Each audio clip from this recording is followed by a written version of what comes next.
Hello there. How are you? I'm Kimberly HayDay.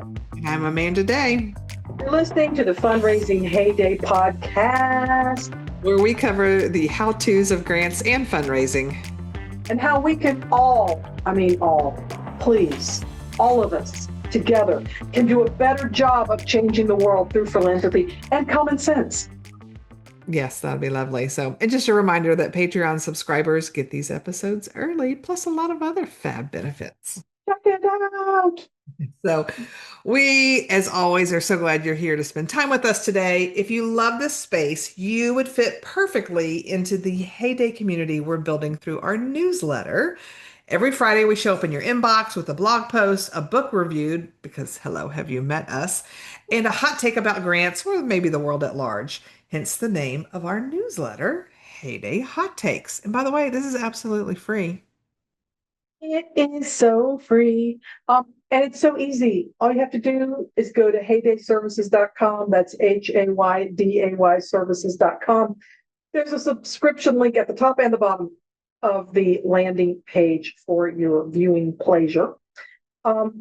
It's also a great way to keep up with webinars, trainings, and other things that we're doing. If you are interested in getting involved in that, it's all there. Book reviews, as Amanda said, every darn week. And we just love to show up in your inbox on a Friday. So give it a go. HayDayServices.com, HayDay Hotcakes. Subscribe today. So, after a quick word from our sponsor, today we're diving into what probably is one of the most challenging topics we've ever covered on this podcast.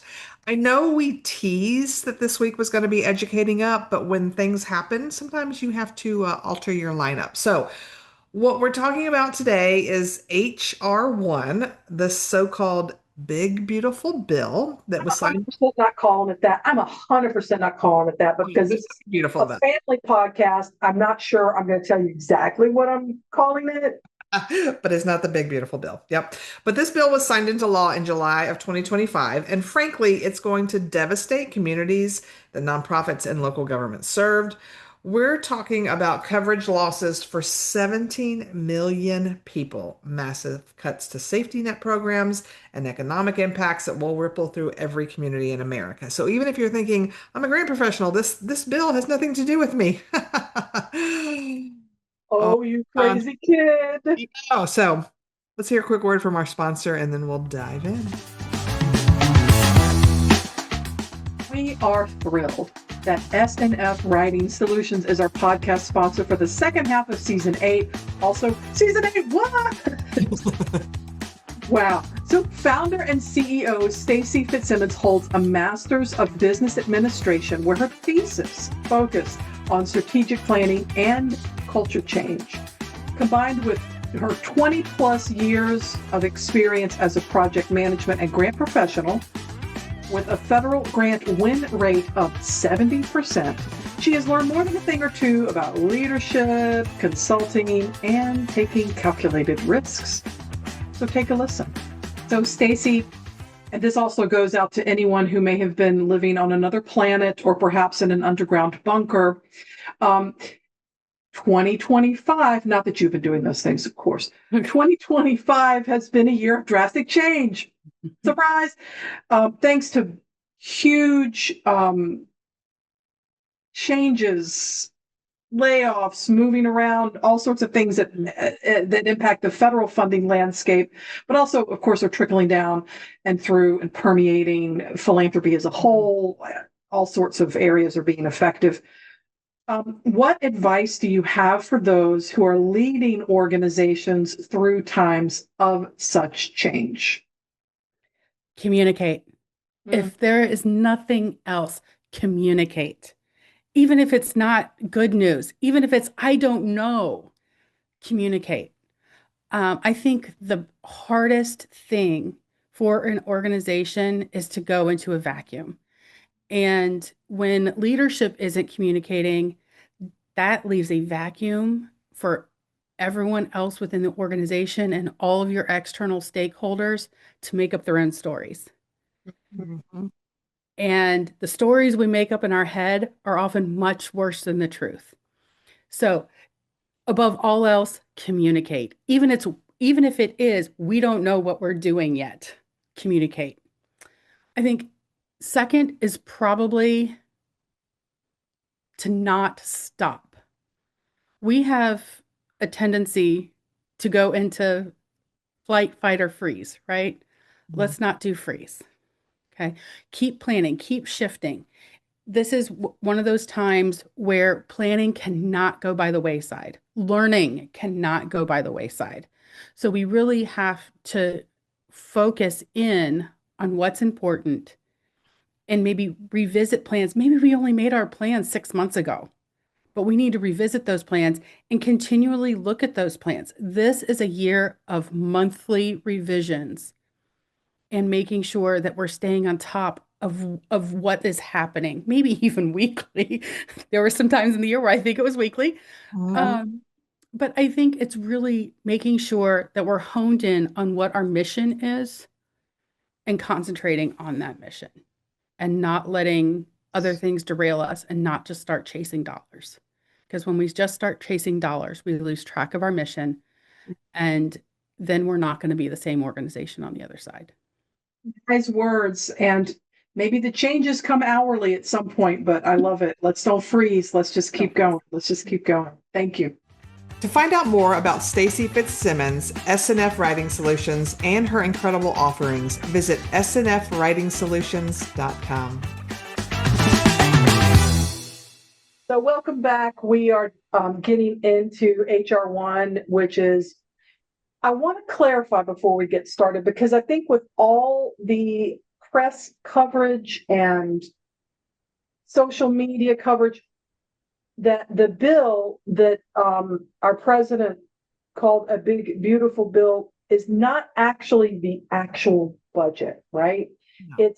It's a reconciliation bill that kind of comes out when basically when federal spending is bigger than the money that we have. So it's a budgeting. It's supposed to be, back in the day, it was like an accounting kind of checks and balances thing, but with everything. Over the years, it's morphed into something else. Like a mid-year budget adjustment, like a lot of local governments will do it mid-year. It's a reconciliation.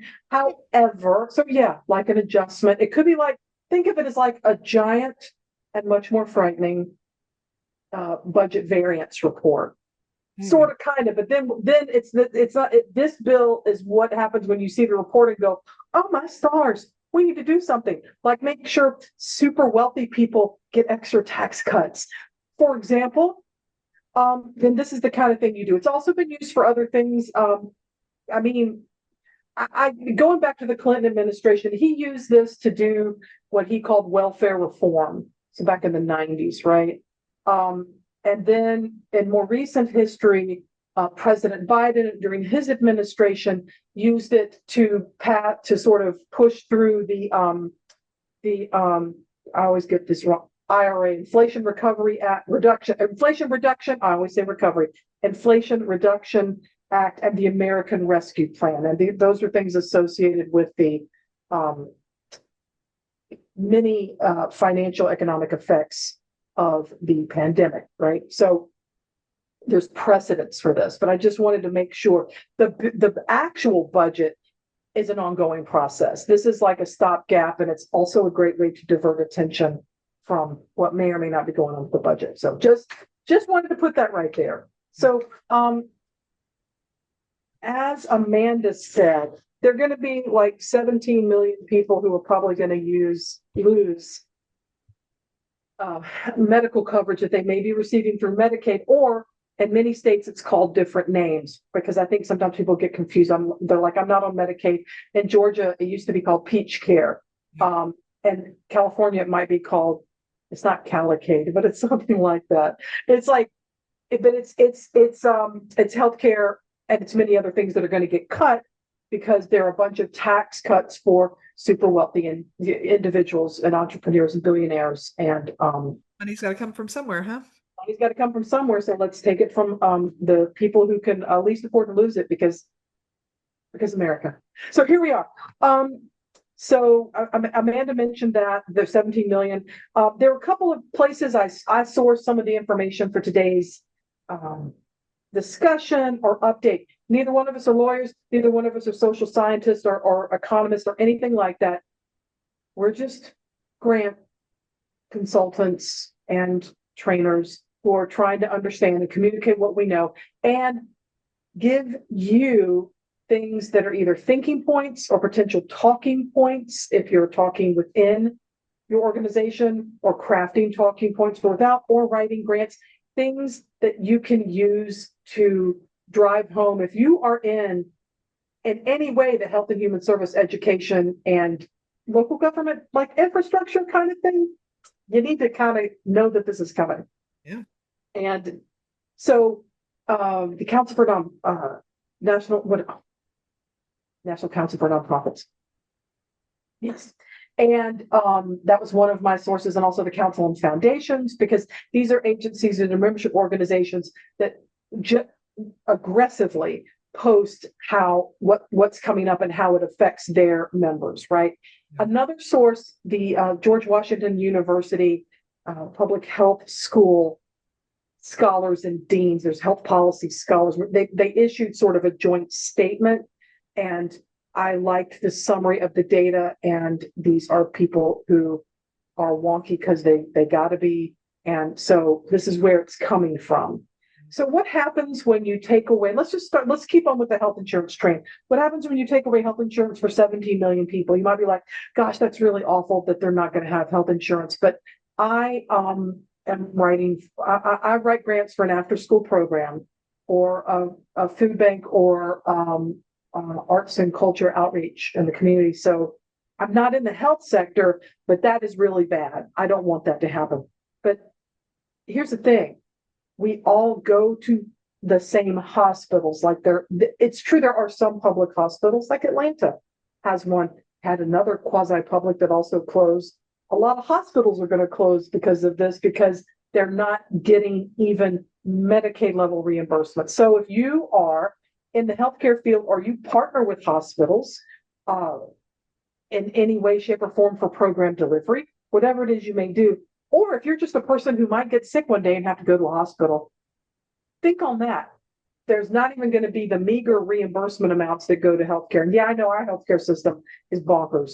It's damaged. It's almost a failed state, but it's the only one we got right now. And so if 17 million people all of a sudden become in the healthcare jargon, it could be called indigent care or charity care. Yeah. Yes, hospitals can write it off, but you can only sustain so much of that. Mm-hmm. So anyway, it will affect you, right? Oh, it will. And another thing is that, it's not just about the number of people. It's important to understand who exactly we're talking about. The research shows that about 4 in 5 people whose coverage is at risk are those who are deeply impoverished, and they're women with an average age of 41. And 1 in 4 people losing their coverage are over the age of 50. So these aren't young, healthy 22-year-old, adults who may never go to the hospital very often or go to the doctor. And if they do get sick, they bounce back very easily. These are older adults who, when they get sick, may not be able to hold down steady jobs, may not be able to then pay other bills if they're not getting the work done. So like the ripple effect that this is going to have is going to be, I think, much worse than just, 17 million people don't have insurance. It's true. And community health centers, right now they're serving maybe over 30 million folks, rural and urban, right? This isn't just an urban thing. It isn't just a rural thing. It's an everybody thing. Yeah. And let's say that we've got 5 million people who lose Medicaid coverage. Where do you think they're going to go? Not just the 17. They're going to be showing up at the nonprofits and local government agencies where many of y'all who are listening, many of you work. If you work for agencies providing services for older adults, if you work for after-school programs, senior centers, any of these kinds of things, or if I know, Amanda, one of your clients provides free care for people who do not qualify for insurance. So they're a smaller nonprofit, and there are others, certainly in the county where I live and all across Metro Atlanta, that will actually get slammed. And so these could be your clients, this could be your employer. aside from the horrible catastrophic effect it's going to have on people who can't get health care anymore. Yeah. So, Well, and too, I've worked for a long time. I worked in city government, and a lot of people, they don't understand exactly where service is coming from. In Georgia, cities don't provide health centers. That's a county level responsibility. And yet we would still get calls and people showing up asking about things related to health centers.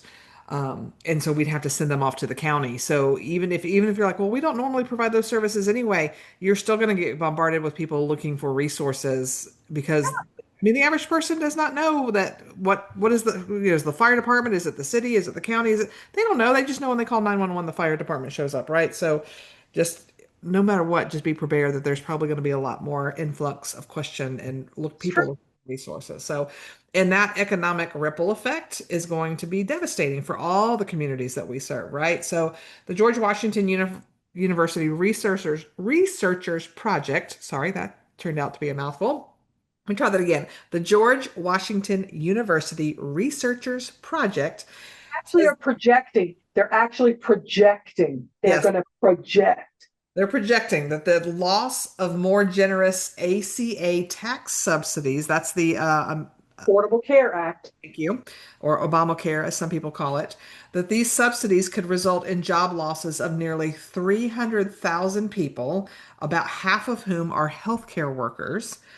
State economies could contract by $34 billion just from the loss of marketplace subsidies. That's a lot of money that states and a lot of job loss for people that are probably they're losing their job, which means they're probably losing their health care and they're not going to be able to get on Medicare because it's being cut, right? So it's the ripple effect is devastating. It's a lot. It's a lot. And there's also going to be some deep cuts in SNAP assistance, which used to be called a long time ago food stamps. And I just want to point that out, much like Obamacare and Affordable Care are the same thing, which, Yeah. and just like this bill that just passed is not the actual budget. SNAP, think of it as food assistance, and it used to be called food stamps. Yeah. So then that is going to go away because someone has to pay again for all these tax cuts that benefit the super rich. So we could be even looking at more jobs lost there, in addition to all the other suffering. And George Washington University researchers are saying, hey, they're projecting, and these are projections by people who make their living analyzing and projecting. So it's not me. I ain't doing this math. They're estimating like maybe 1.2 other additional jobs lost. And it's not gonna, we'll talk about this more later, but it's not just a one-time thing. Although, how horrible would that be, even if it was a one-time thing? So you can imagine, on top of all this other stuff, more and more people out of jobs, more and more people not able to get insurance or food assistance. The heaviest burden is going to be on nonprofits and local government. Yep. So, and you really need to think about what the effect this has on your own community. Hospitals, clinics, and other healthcare facilities are likely to experience significant financial losses. My best friend works in the financial department in the headquarters of a huge hospital system here in the Atlanta area. And she and I often talk about things. And, if someone comes to the ER, you cannot deny them care, whether they have health insurance or not, which is a good thing, right? If someone shows up and they're, on death's door or whatever, have a hangnail, whatever it is, they get the care. But then if they can't pay, Don't show up that's, with an email at your ER, y'all, if you're yeah, listening. don't do Please. that. But if they can't pay, if you can't get money out of someone, you can't get money out of someone, right? So that cost the hospital has to eat that, which really means that they're going to start charging everybody else more to make up because the hospital has to make enough money to be able to have the equipment. Like when you go, don't you want the best technology and don't you want doctors who know what they're doing? And don't you want to if you need surgery tomorrow, you want to be able to have surgery tomorrow? So it's already difficult for all this to run efficiently and effectively, and it's just going to be even worse, which means some hospitals, especially, I guarantee you, the ones that are going to be closing are the ones that are in the rural communities that are already barely making it as we speak today. We've had several closed in Georgia over the Yes. past 2 or 3 years before this even happened Yes. because of similar pressure. So it's not a new thing. It's just getting ready to get worse. And there's already people that aren't don't live close enough to a hospital, that they're going to be even further to get there if there is any sort of emergency situation going on, right? And I mean, not even like, hey, I'm in a car wreck, but like you go into labor at home and your child is breech and what's going to happen there. I mean, there's just the things that I just start to imagine, but we're not going to go there because that could get really, really sad. But families are going to lose health insurance. They're going to be losing SNAP benefits, and all those people are going to need help from somewhere, right? True. Would you mind terribly if we, uh, just for y'all listening or watching us on YouTube, we have outlines for each show, and I'm asking Amanda, would it be okay? I'd also like to maybe skip down and talk about giving, like things that are going to be directly affecting, and I know that you have some stuff to say about corporate giving and things like that. So if we could go down there, that would be great. We wanted to I wanted to together we wanted to paint a picture of what is going on and how bad it can be generally, but also there's some brass tacks specifics that directly affect our profession, and I just wanted to make sure that didn't get lost. No, I like that. So, corporate giving is what is especially expected to be hard hit. So this HR1 bill establishes a 1% floor for charitable contributions, excuse me, by corporations, requiring them to contribute at least 1% of their taxable income to qualify for any charitable tax deduction. So, do we get that? So, a 1% floor for these contributions. Guess who's probably going to be laying on the floor all the time, right? Or lying on the floor, I guess, because corporations are now people. Yeah, I mean, it's like the 5% for foundations. It's like, oh well, that's the minimum. I'm like, that's the minimum, 5% or less. It's a previous year. Anyway, I digress. Please continue. So by doing that, independent sector's research suggests that we're looking at an average annual reduction in corporate charitable giving of approximately $4.5 billion. Yeah, that's billion with a B. That's what is expected. An independent sector, if you've never checked out their website, they study um, all things that affect nonprofits from, that's a go-to place for a lot of people to find like the average hourly value of a volunteer, but they do tons of research in our sector. So if you've never checked out independentsector.org is their website. So I suggest you take a look and poke around there. I should have mentioned them in the beginning, but yeah, that's another place where I went to get some information to share with y'all. So opinions are all my own and do reflect at least half of the people who are participating in this podcast today. Yep.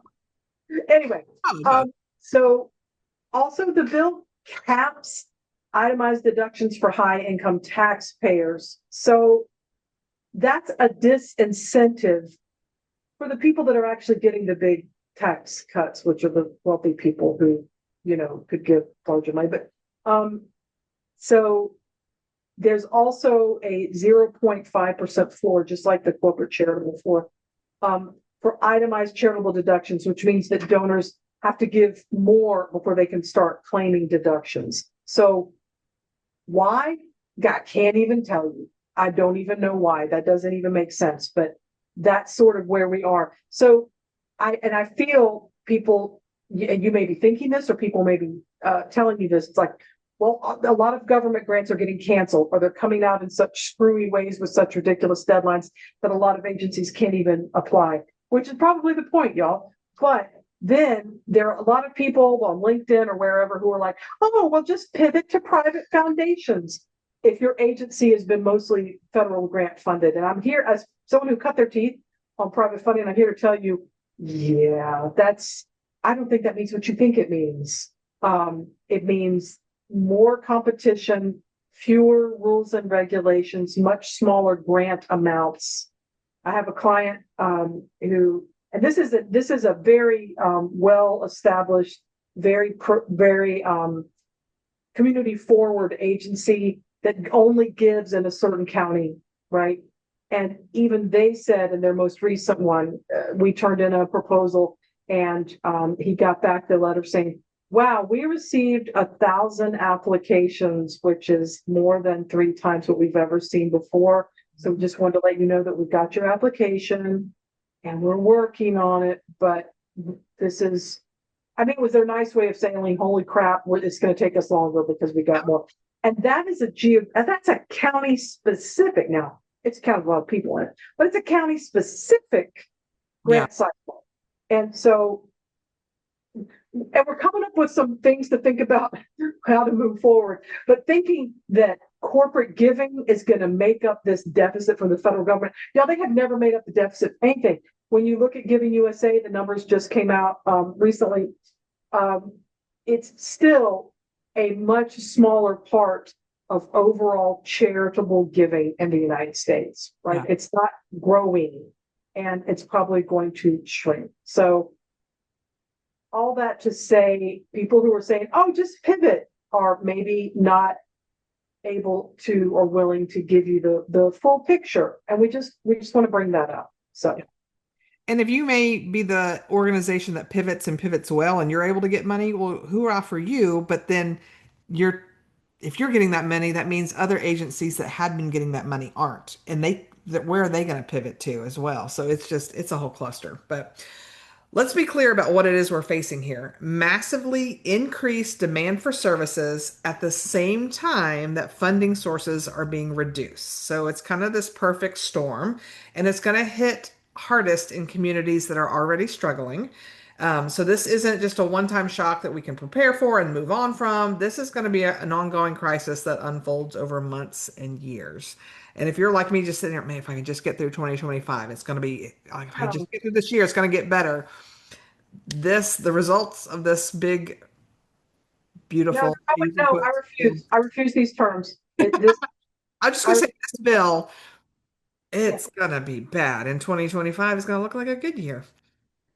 And also to anyone who is still thinking, gosh, well, if I just keep my head down until, 2028, there'll be a presidential election and we'll just go back to where we were.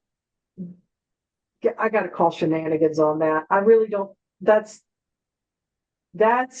not where I feel we need to be right now. And you can have your opinions, but man, no, it's going to happen now, and there's a ripple effect. And so putting your head down, to me, when you tell me that, usually means you look like me. You're probably somebody white who thinks that it's all going to be okay in a few years. But in the meantime, even if that were true, which I don't think it is, then what's going to happen in the meantime? What's going to happen to all those people who don't look like you? Maybe some of the people that you serve as grant professionals. So please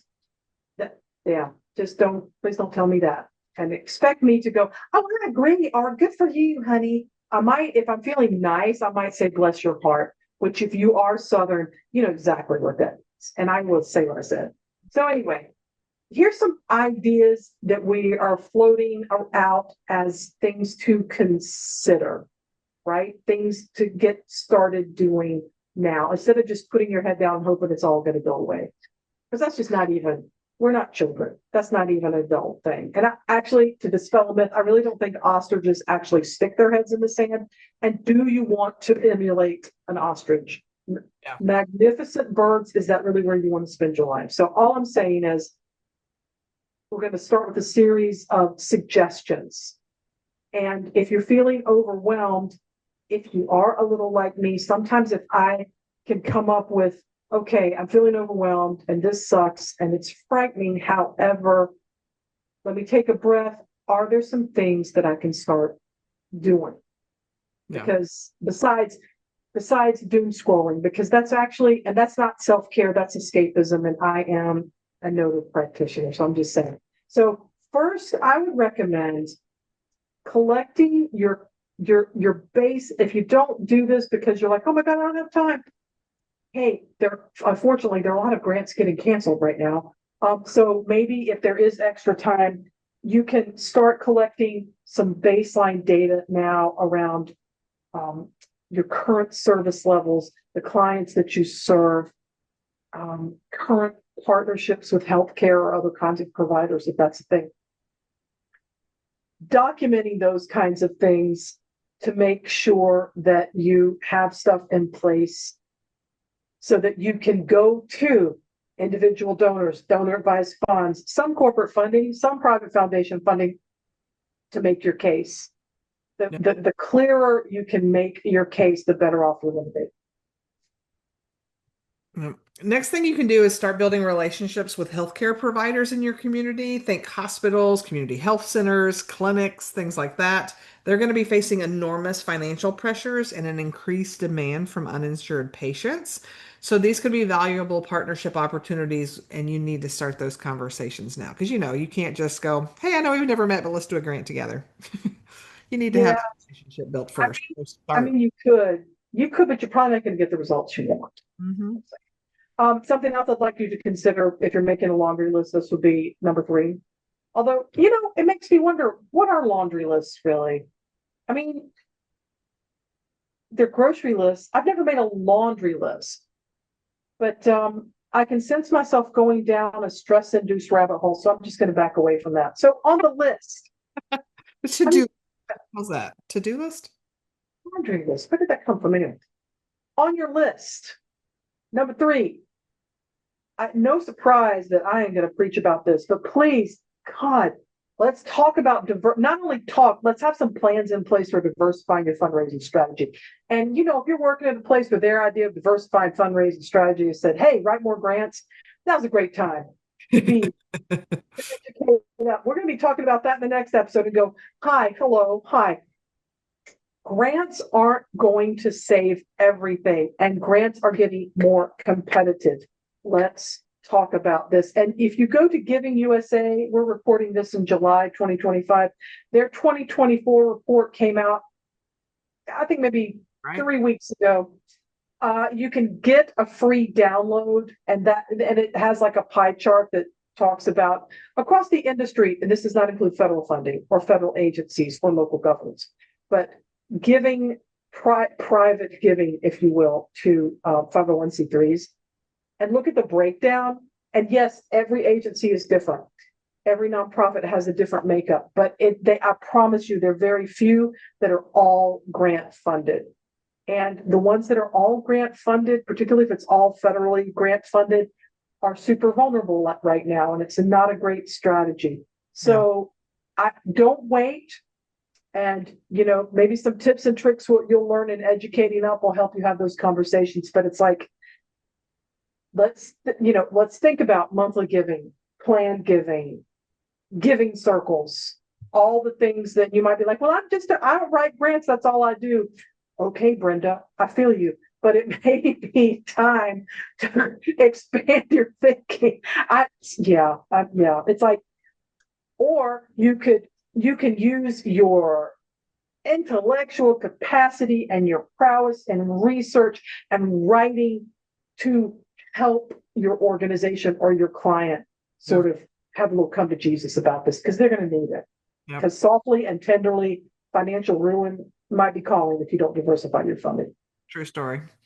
Before I hit the fourth point, one of the things I want to go back to is me talking about collaboration. If you're wondering, but why, if they're having hard times, why should my agency collaborate? Well, if you're someone that's providing food, maybe you're a food bank providing food to folks, these are probably some of the same folks that are losing their healthcare coverage. And why would you not want to help the community that you're serving, even if it's beyond food? Because right now, food may not be their number one issue. So that's why we're talking about collaboration. So, but the fourth thing in our to do slash laundry list, invest in your data collection and evaluation systems. You need some sort of tracking and I'm going to say sophisticated, but I'm not saying you have to spend money on some sort of system, but you just need a way to document the connections between policy changes and service demand. So have some way, maybe it's a matter of, hey, our waiting list used to be full 5 people at any one time, and now we have 300 people on our waiting list for services.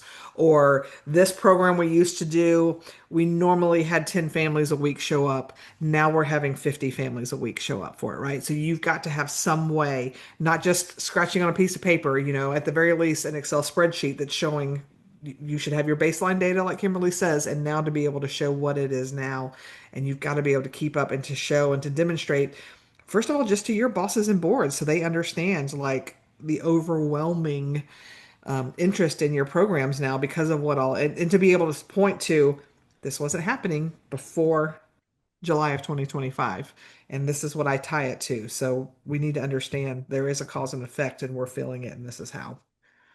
Also, super quick note before we before we go on in a minute, I think I'm just going to jump down after I make a super quick note. I'll just jump down to healthcare nonprofits and some advice that we have. That's okay with you. But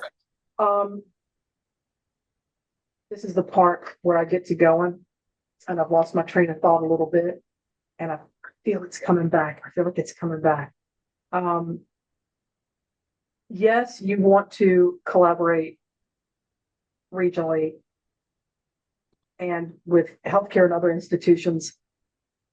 This will be something that is rolling out. Here we go. It's rolling out. There's some more positive aspects of this bill that will come into play before the midterm elections in November of 2026. And a lot of the cuts that we're talking about to these safety net programs, these massive cuts, are not scheduled to happen until after. So just know that. Just wanted to point that out, that it's a longer term thing, and it's rolled out very specifically for reasons, and just know that. And so again, yeah, right. At its finest. Finest. She says snarkily. Oh my Lord, it's true. So if you are working with a health and human servicey kind of nonprofit, we've already talked about how there's going to be an increased burden of uncompensated care that's going to rise, right? Because it's already by 200 billion. So if you are working in this area, just keep that in mind. And we're not saying this so that you crawl under your desk and suck your thumb, although that is certainly your right to do so. I'm not going to judge, but when you're through with that, again, we're just trying to give you some hard data to encourage that collaboration and forward thinking. It's like being, I'm a real weather nerd, as Amanda will tell you. I've got my weather app. I got radar. I follow people on YouTube who are weather people. It's bad. But there are differences, right? If there is a tornado warning, for example, because we get tornadoes here in Georgia, then that means the situation, I'm sorry, it's a tornado watch. That means that the situation is ripe for some crazy funnel cloud activity. If it's a warning, it means it's already in the area. So I would say that this is a warning that this thing has been passed and signed into law, and that the current administration will not go anywhere until 2028, the presidential administration, if then. Okay, so this is not the watch. This isn't, oh my gosh, this is hi, there's been tornadic activity in your area. The tornadic is a word. So just saying. So I think, Amanda, you've got some other things. Yeah. If you're working with food security organizations, you need to understand about the SNAP cuts combined with an economic downturn may mean demand for food assistance is going to skyrocket. But at the same time, corporate giving which is what a lot of food banks rely on, that's going to decrease. So those two things are not going in the right direction. When the need rises, but the assistance for that need lowers, the gap between the need you need to meet is even larger than it already is today. So it just means you're going to have to figure out other ways to get that money, right? Or you're going to be serving less people, or you're going to be giving less food to the same amount of people. I mean, there's choices. It's going to be some tough choices are going to have to be met. I would also say that you can use these things to make the argument. And you know what? When I worked at the Atlanta Community Food Bank, there were some tremendous corporate partners who really did step up. But it's an educational effort to go, hey, these things, there has been major tornado activity in your area. It's coming. It's coming. Let's work together. So not all corporate givers are just in it for the publicity, right? Or to sell more products, but they are businesses, and they do exist to make money for their shareholders. So, but there are others that really want to be community partners. But it's giving you some ways to think about crafting talking points, because it's not going to be filling out grant applications to your favorite family foundations, business as usual. Yep. Also, if you're working with, and it's all connected, health, medical issues, medical services, food, shelter. So if you're working with housing, homeless services for the unhoused, the economic contraction that's expected when all these things happen, when all these people lose their benefits, people lose jobs, even if it goes slowly. Yeah. Rent affordability, just affordable housing in general, and overall housing security is going to be affected. And it's already affordable housing is already an issue. So again, in a certain way, it's giving you even more persuasive points to make your case. Mm-hmm. I mean, it's a bad situation, but it's like, this is like, it's bad and it's quantifiable. Yep.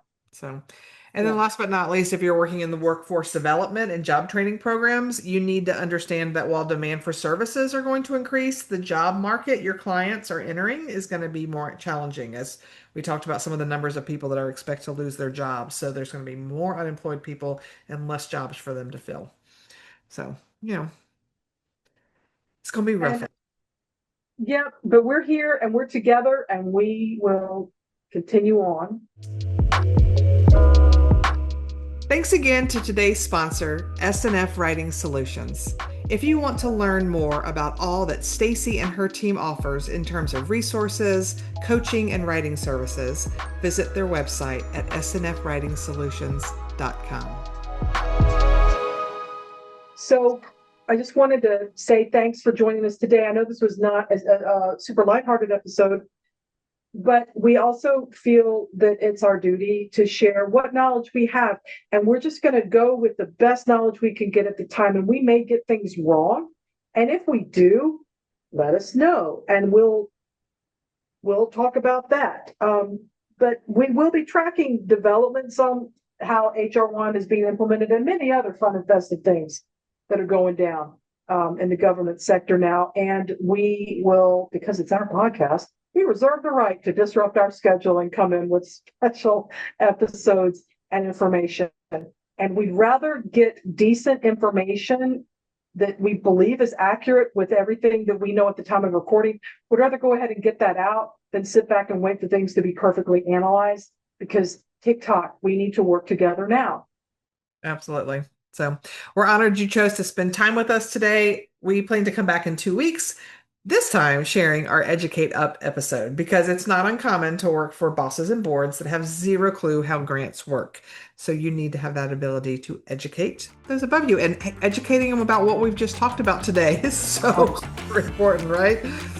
It's all coming together. We'll see you next time. Bye, y'all. Bye.